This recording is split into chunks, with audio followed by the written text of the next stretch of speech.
So I have a pretty quick revelation that I want to release to you guys, right? And I want to caption this revelation. Take the cap off your mind. Take the limit off your mind. Take the cap off your mind. Take the cap off of your action. This revelation came to me when I encountered a couple weeks ago. I encountered the story of the flea in a jar, right? And as I read it, God began to show me prophetically, how this relates to his people. So let me share the story about the flea in the jar, and then I'll bring forth the revelation. The story of the flea in the jar. Naturally, fleas can jump up to 15 feet. So if you place a flea in a jar, it would have no problem getting out. But if you place a flea in a jar with a lid on it, the flea would, of course, begin to jump repeatedly, hitting his head on the lid while trying to escape. After about 20 minutes, the flea would begin to learn that it cannot escape and stop jumping as high as it did in the beginning. This resulted in flea who are supposed to jump 5 feet now jumping 15 inches. And then, so remember the flea natural ability, one second. So remember, the flea natural ability is to jump 15 feet. But if you put it in a jar and you put a lid on it and it keeps jumping, the research shows that in 20 minutes it's going to stop jumping so high because it realized that it cannot escape. And then now a flea who natural ability is to jump 15 feet is now jumping 5 inches. Once he becomes, he is the flea. Once he becomes used to the fact that he can't escape, if you remove the lid, the flea will continue to jump at the same height, never escaping the jar. Since the flea believes that he cannot escape the jar, he stopped trying to jump 15 feet. Because of the experience of hitting his head every time he tried to escape, he never even bothered to look up to see that the lid is no longer there.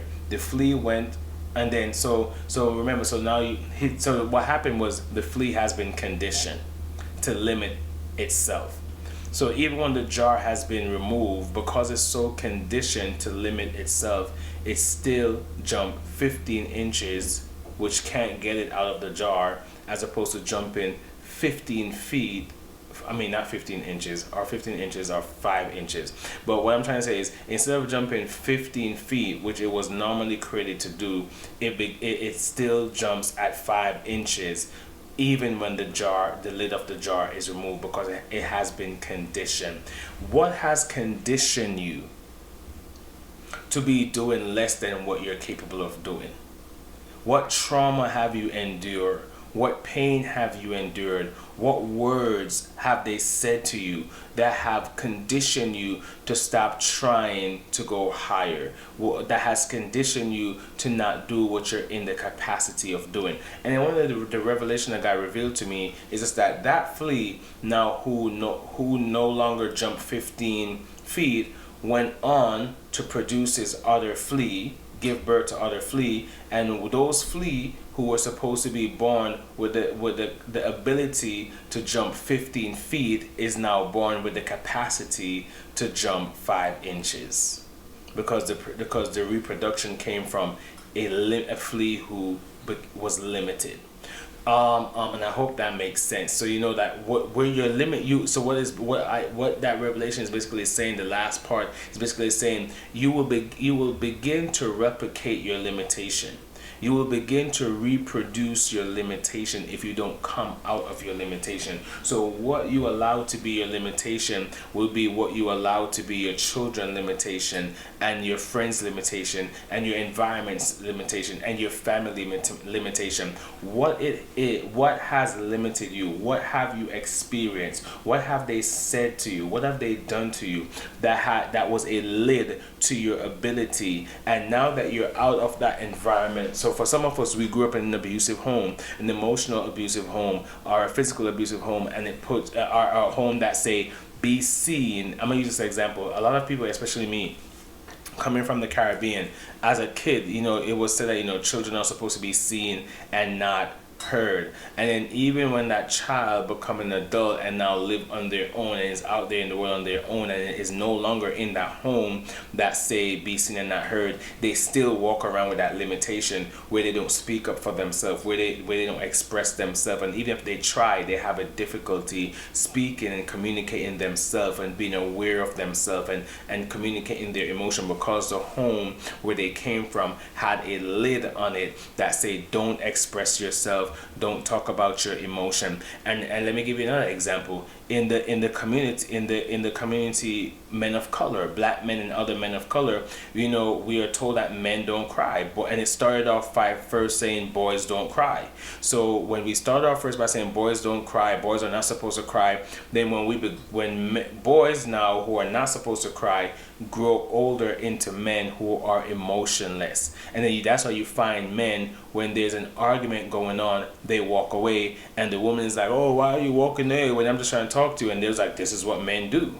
We walk away. Real men walk away from an argument, which is not technically true, but it's because of how men is conditioned to be. They don't cry, they don't express their emotion, they have to look tough, they have to look macho, and to be masculine mean that you have to have multiple women. So these are the lids. So there are certain things that can put a lid from you. Your household, your family can put a lid on you. The culture, the society can put a lid on you. So when it comes in reference to men of color, black men and Hispanic men, there's a lid. And I'm just speaking from, I'm not sure if this happened in the white community when it comes to men in the white community, but I've seen a lot of white brothers who are very expressive in their emotion, but I'm not saying that it doesn't happen to y'all. So you can feel free to comment if you're a white male that has this experience, but I can only speak from my experience. I'm from a Jamaican culture, I'm from a black culture, and I know that in my culture, in order to be a man or in order to be a masculine, there are certain lids that are there that you have to follow.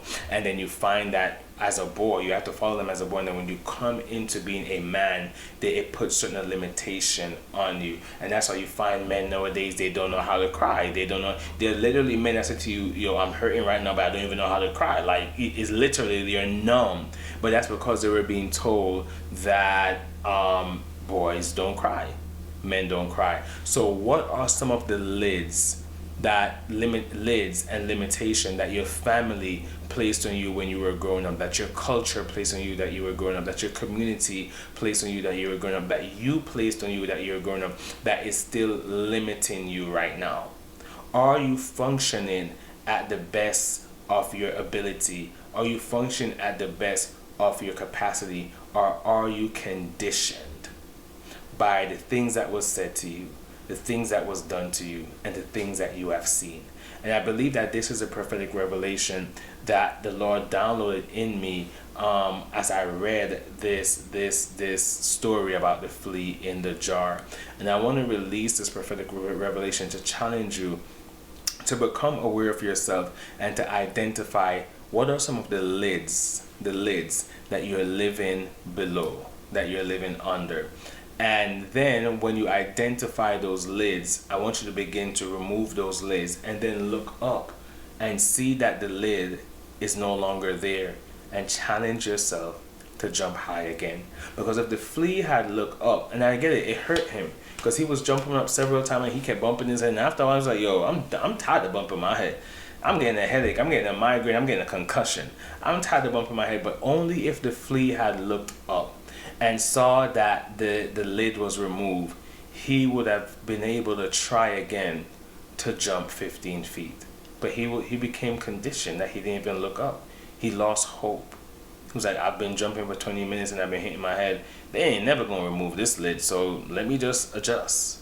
What have you adjusted to that is not your capacity, that is undermining your ability? Take the lid off and then look up and see that the lid is no longer there, and try jumping 15 feet again.